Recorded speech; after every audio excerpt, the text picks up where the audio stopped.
Al iniciar mi comentario sobre este tema concreto, me siento inclinado a contemplar lo que supone que el Cristo se dirija a mí personalmente para hacerme una promesa, la misma que nos ha hecho a todos, uno a uno reiterada, a lo largo de muchas vidas, y así inicio esta exposición con el libro de Arpas Eternas tomo 1, en el capítulo El niño clarividente, donde en un fragmento dice así: «Así que tienes trabajo con los maestros, Yasua», díjole una de las ancianas. «Sí, ya descansé 3 días y se me pasaron volando. Fui pajarillo libre en la montaña, ahora vuelvo a la jaula». «¿Hasta cuándo?», preguntó tímidamente Mirina, que al igual que Mateo había guardado silencio, a indicación de las ancianas. La vocecita de la niña conmovió a Yasua, y sonriendo ligeramente le contestó: «A la caída del sol volveré con vosotros y os contaré hermosos cuentos que parecen sueños». La promesa de Yasua a un niño ya servía de consuelo en la confianza de que siempre volvería para contar a Mirina, a Mateo y a la humanidad a la que todos pertenecemos hermosos cuentos que parecen sueños. El divino maestro de la humanidad, desde su juventud, en su vida de alumno en los santuarios, ya atendía a todas sus obligaciones con los ancianos, y no sabía descuidar el requerimiento afectuoso de quienes le llamaban a su lado, como refleja el afecto con el que Mirina le preguntó por su retorno junto a ellos: «¿Hasta cuándo?». Mientras que Mateo, no muy conforme de que su amiguito pasara todo el día en el santuario, estaba en el modo en que actuaríamos la mayoría de nosotros, con cierto enfado, y decía: «Tú serás sin duda un doctor de la ley, y por eso te hacen estudiar tanto», dejando traslucir cierta frustración al no poder estar junto a él. Y el corazón grande de Yasua le respondía con humildad: «Soy tan pequeño que no puedo saber lo que seré. Solo sé que necesito ir con mis maestros, porque para eso he venido aquí. ¿Me llevas, madre?». «Bien, hijito, vamos». Y sin decir una palabra más, siguió a Miriam a través de la galería cubierta que conducía al santuario. ¿Quién de nosotros puede pensar que, a pesar de las responsabilidades a las que Yasua se prestaba en el santuario, podría olvidarse de la promesa hecha a sus amigos? Y Mateo, impaciente, le decía a la abuela Sabá: «¿Y la sorpresa de los asnillos para cuándo queda?». «Para esta tarde, hijo, para esta tarde». «¿Y por qué no ahora? Yo, que puse tanto esmero en enjaezar al asnillo de Yasua, me quedo plantado con mi trabajo». «Ten un poco de paciencia, que ese niño no es como tú, sino un profeta como Elías y como Samuel, que ha venido para las grandes promesas de Jehová a los hombres de esta tierra». «Ay, pobre Yasua», exclamó Mateo, muy de corazón. «Casi todos los profetas murieron de mala manera y vivieron de raíces y de bellotas». «Calla tú, rapaz, que no sabes lo que dices. Ve a traer leña, y tú, Mirina, ponme harina en la batea, que vamos a hacer el pan».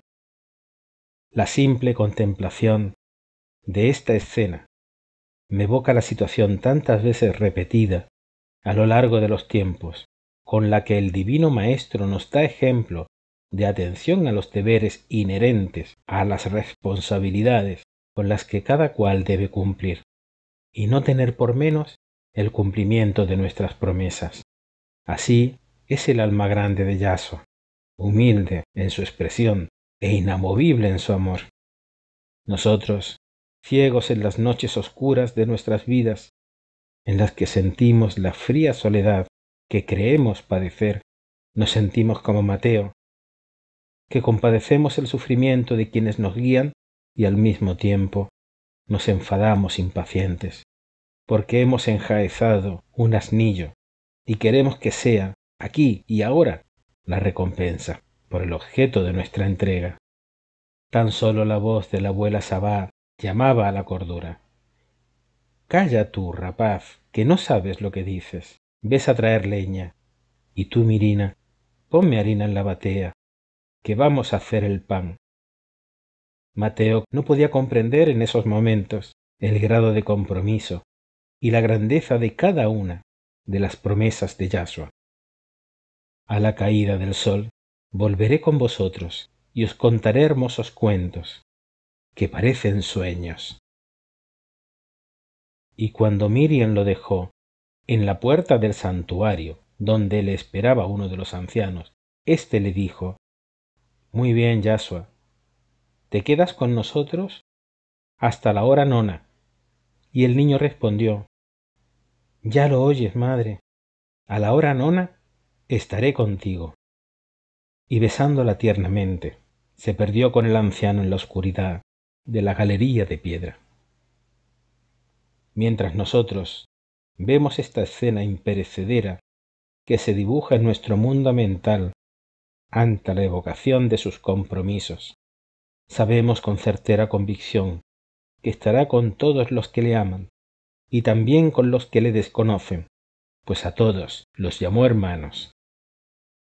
Al mismo tiempo, dejemos resonar en nuestro mundo interior la voz de la abuela Sabá, diciéndonos: Calla tú, rapaz, que no sabes lo que dices.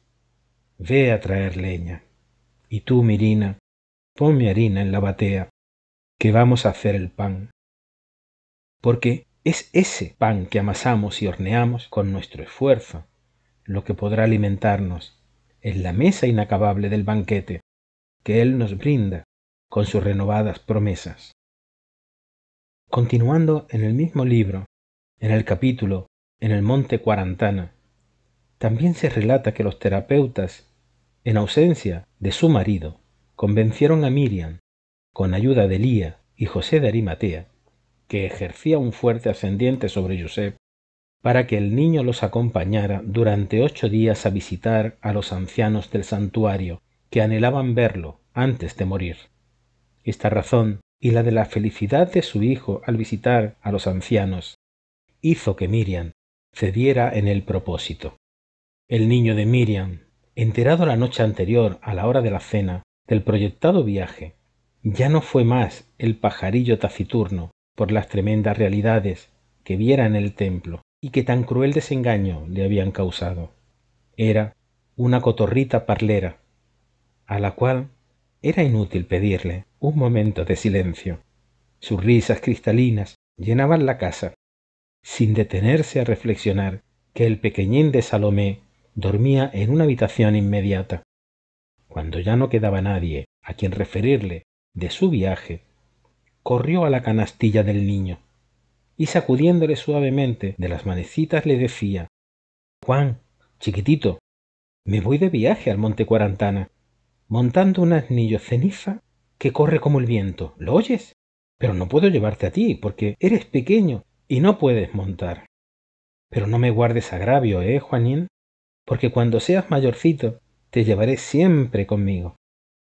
El chiquitín se despertó llorisqueando, y Yashua, creyendo que era por su ausencia, continuaba con sus mimos, de una ternura conmovedora. No llores, Juanancito mío, que volveré pronto para mecer tu cuna y cantarte lindas canciones. Y en un suavísimo arrullo que llegaba hasta el hogar, oyeron la voz cristalina de Yashua que dormía al pequeñito. Duérmete, yo no quiero que llores más, porque de los brazos míos nadie te podrá arrancar. El pequeñín tornó a dormirse y Yashua volvió al hogar caminando de puntillas, poniéndose el índice sobre los labios. Algo así como un religioso silencio flotaba en aquel ambiente. Juan lloraba porque me voy, dijo con una ingenuidad encantadora, pero yo le he consolado y ahora duerme. De nuevo, la vibración del maestro se hace sentir en ese arrullo tierno, con el que, por encima de su alegría, resuelve consolar con sus maravillosas promesas. Son muchas las promesas del maestro que su amor y voluntad convirtieron en piedras inamovibles sobre las que poder sustentar nuestros pasos en el camino evolutivo que ansían nuestras almas, hasta el punto que continúa haciéndose presente y ya no puede quedar lugar a la duda de si está entre nosotros.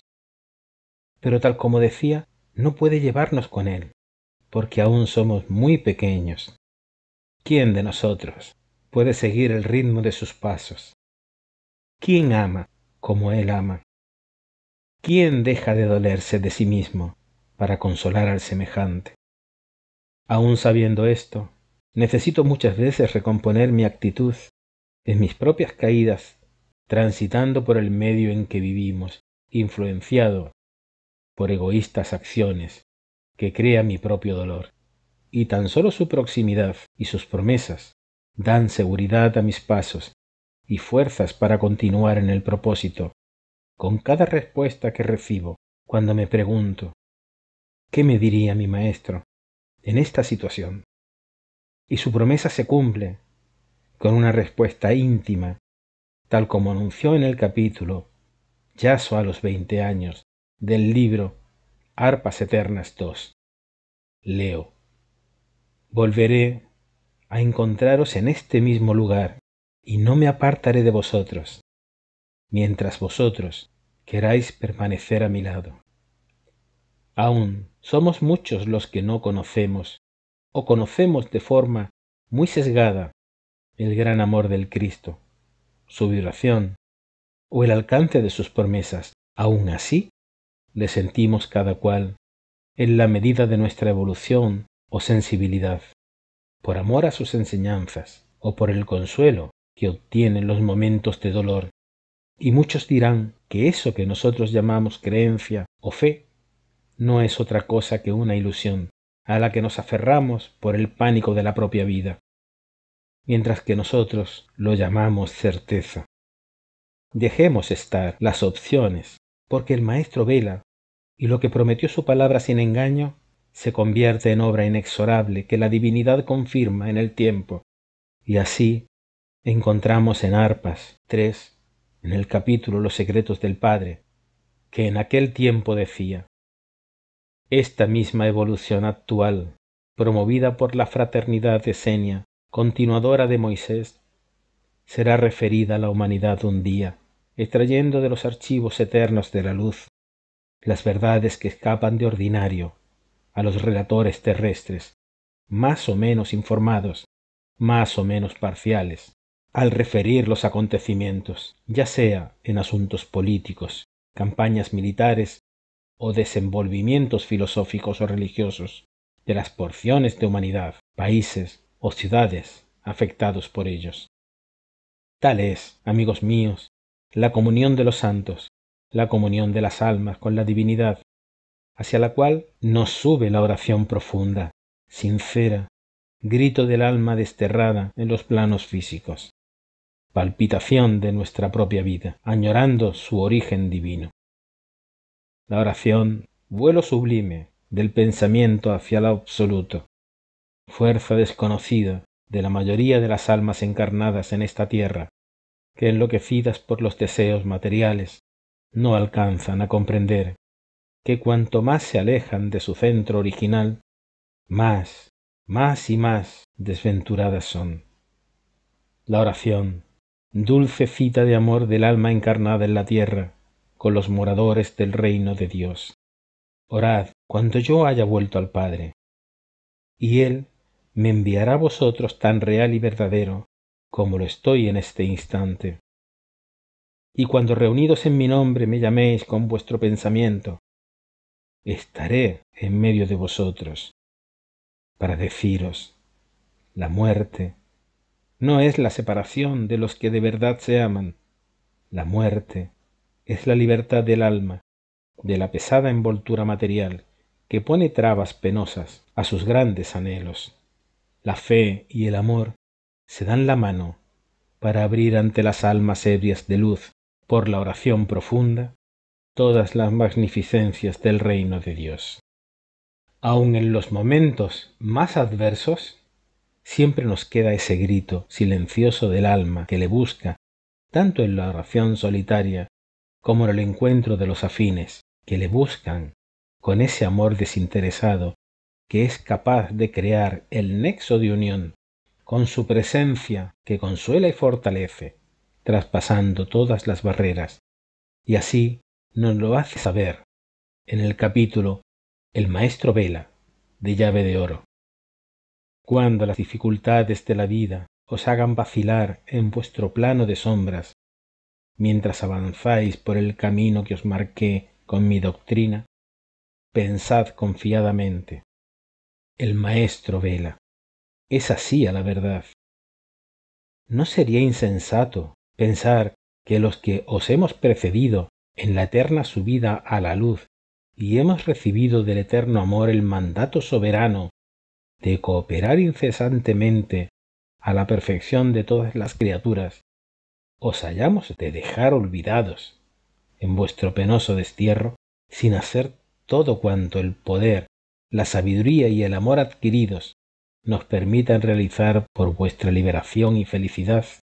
No es contra toda lógica pensar que yo, después de penosas y duras jornadas en la materia de terribles y espantosos sacrificios por cooperar con vuestra ascensión hacia Dios, os haya de olvidar ahora. En el capítulo De la sombra a la luz del tomo tercero de Arpas, podemos leer sus palabras en diferentes frases, que recomiendo dejarlas vibrar en nosotros. ¿Por qué habéis dudado? ¿No os dije que entraba en la gloria de mi reino, que me haría dueño de todos los poderes en los cielos, en la tierra y en los abismos? El sepulcro no puede retener a los que ha glorificado el amor. ¿Por qué languidece vuestra fe y se marchita vuestra esperanza, como si en un sepulcro terminase la carrera eterna del espíritu? Levantad vuestros corazones al que es eterno dador de toda vida, y recordad mis palabras. Vuelvo a mi Padre de donde salí, pero no os dejo huérfanos ni solos en este mundo.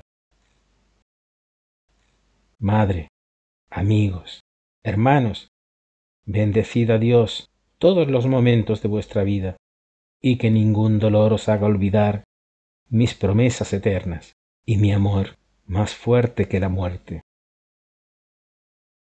Os dije que no os dejaría solos, que estaría con vosotros hasta el final de los tiempos, que mi Padre y yo estamos allí donde el amor recíproco florece en eterna primavera.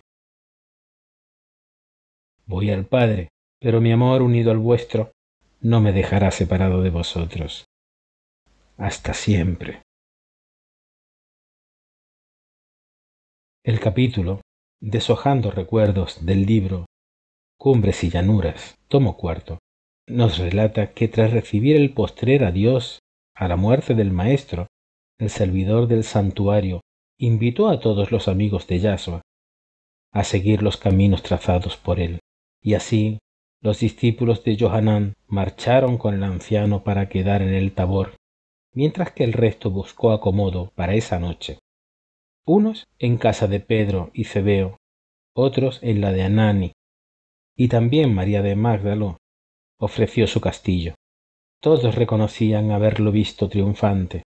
Aun así, aquella noche memorable, grande en el dolor, en el desaliento, en la desorientación y la incertidumbre, planteaba sombras en todos los pensamientos.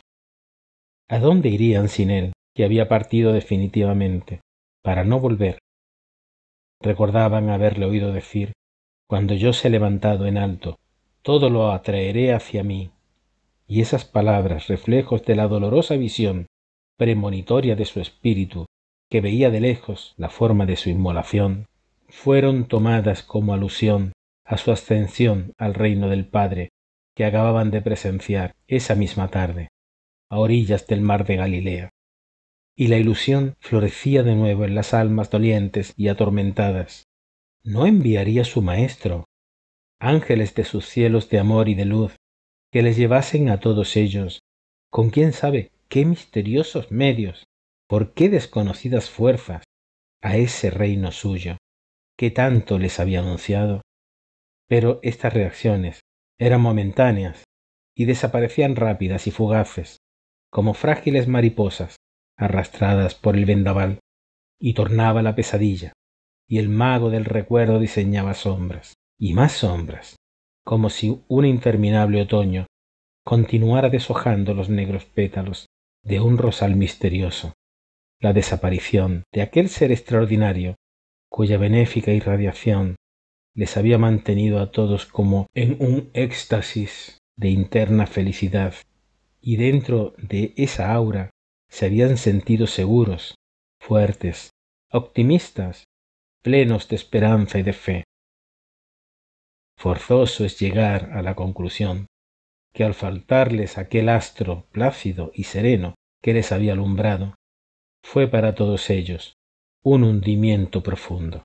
Y no hay poema que pueda compararse a la explosión de aquellos pensamientos, al borde incontenible de aquel hondo sentir que ante lo imposible, lo irrevocable, lo ya consumado, se desbordaba como un torrente y en oleadas se vaciaba de alma en alma, como marejada inmensa que arrastraba todo, sin dejar a momentos ni una tímida florecilla de esperanza y de fe. Solo Miriam velaba envuelta en la más densa oscuridad, y con esa heroica resignación de los santos pensaba: oscuridad en el alma, oscuridad a mi alrededor. Dios mío, dame fuerzas para que yo pueda vivir la vida que me dais entre tan profundas tinieblas. Aún no se había extinguido entre las sombras la vibración de su intenso pensamiento, cuando un disco de luz dorada se abrió ante ella, como un recorte de oro en las tinieblas, y el Hijo amado estaba ante ella sonriéndole amorosamente. Ella le tendió los brazos, él se deslizó hasta su lado, y poniendo su diestra luminosa y transparente sobre su cabeza, le decía con su voz sin ruido, porque era sólo una vibración intensa de su amor: hemos triunfado, madre, en nuestra alianza postrera, y tan grande es la gloria conquistada por mis torturas del cuerpo, como la tuya por las angustias del alma, heroicamente sufridas. Duerme y descansa, que para ti han terminado las tinieblas, y un nuevo día de luz y de amor amanecerá para ti. En otra alcoba, María, sin ningún amor grande en la tierra, sino sólo aquel que ya no estaba, dejaba correr en silencio sus lágrimas y clamaba a media voz: Señor, cuán grande es la soledad del alma que vio caer destrozado y deshecho el árbol que le daba sombra. Qué fría oscuridad rodea el alma cuando vio apagarse la divina claridad de los ojos amorosos en que se reflejaba su imagen. Señor, ¿qué árbol me dará sombra? ¿Qué voz escucharé que me aliente en el camino? ¿Qué mirada de santidad y de amor alumbrará mi senda, solitaria y helada? Y cuando un hondo sollozo cortaba su palabra en la garganta, sintió una suave mano que se apoyaba en su cabeza enloquecida, y una voz que le decía: María, el árbol sigue dándote sombra. Mi voz continúa deshojando consuelo y esperanza desde el reino eterno del Padre. Y la luz de los ojos humanos que amabas siguen mirándote desde lo infinito. También Bercia, espíritu fuerte, estaba concentrada en lo más profundo de sí misma, con sus manos cruzadas sobre el pecho. No estaba más su alma en el plano físico. Personalmente, Yo creo que se entregaba a vivir en lo más íntimo de sí misma la esencia de las promesas del Maestro, y ante las debilidades de ánimo de quienes le rodeaban, les decía no y no, y mil veces no, con su natural vehemencia. Él es el ideal, el divino ensueño, la luz que alumbra el camino, la esperanza que renueva continuamente las flores de nuestro altar. No debemos morir en la inacción para la vida real, sino vivirla con toda energía y la fuerza que Él nos ha dado y nos dará eternamente. Amar es vivir, amar es sufrir, amar es esperar, y esperar indefinidamente hasta que hayamos logrado extinguir el odio sobre la tierra y la hayamos inundado con ese mismo amor que nos absorbe la vida a nosotros, hasta el punto de no saber a momentos si vivimos sobre ella con cuerpo de carne o flotamos como una esencia entre la llama viva del amor soberano del Cristo. No eran sólo ellas las que vivían aquellos sentimientos que chocaban dentro de todos. Por un lado, el dolor por la partida del Maestro, perdiendo la proximidad con él, y por otro, el gozo de verle conquistador de su gloria, al tiempo que los colmaba de alentadoras promesas. Así, en otra sala del castillo, ante la imposibilidad de dormir, el príncipe Judá, el Hach Ben Faki, Marcos y el Cheif Hilderín debatían qué camino seguir. Propongo, dijo el vehemente Cheif Hilderín, que cada uno de nosotros exponga sus puntos de vista, a fin de que nuestros senderos no se estorben, ni golpeemos todos sobre el mismo yunque, ni hachemos una misma encina. Muchos oasis tiene el desierto, y muchas encinas el bosque. Muchas sendas caben en los valles terrestres, y muchas rocas donde nuestros pedernales pueden encender la chispa. ¿Qué queréis decir con todas estas bellas figuras? ¿Que es la hora de separarnos cada uno por su camino? Interrogó Faki. Justamente, contestó Hilderín. Y eso es precisamente lo que causa nuestra desazón interior, añadió Marcos, la separación. Es verdad, dijo al fin Judá, cada uno de nosotros debe esbozar su plan de acción, como el que va a construir un edificio, o cultivar un campo, o realizar un viaje.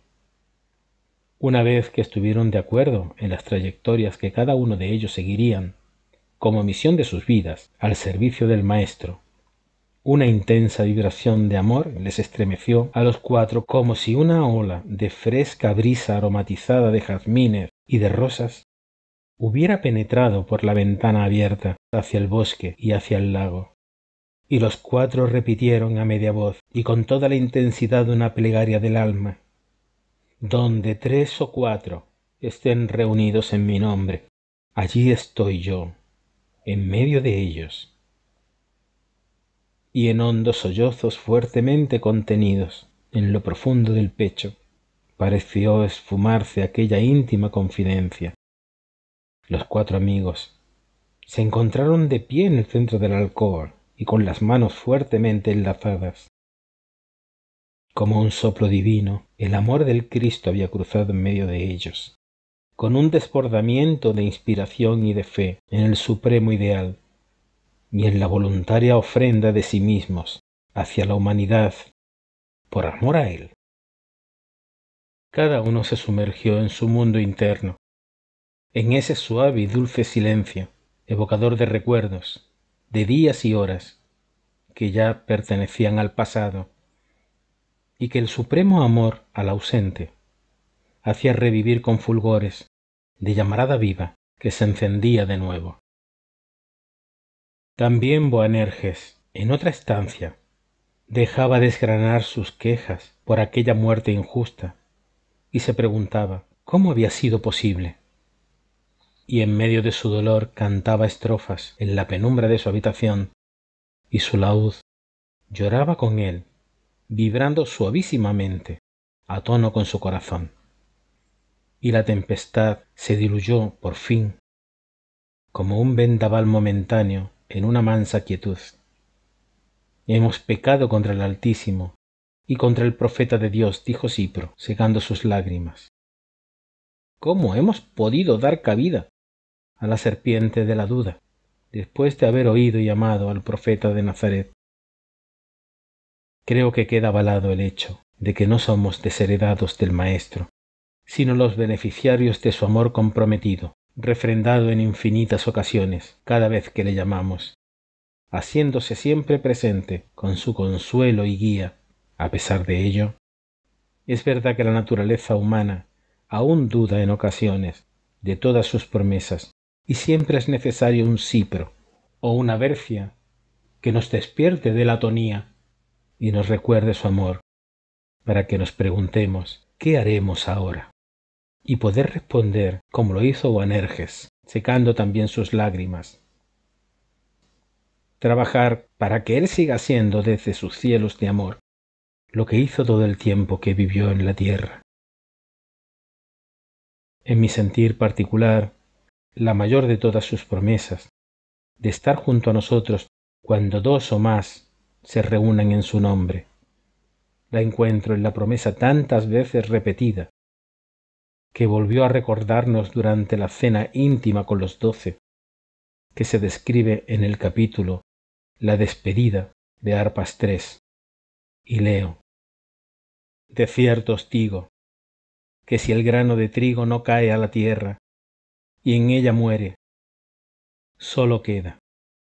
Mas, cuando ha muerto, enterrado en la tierra, entonces es que brota, florece, se cubre de espigas, y se tornan en pan.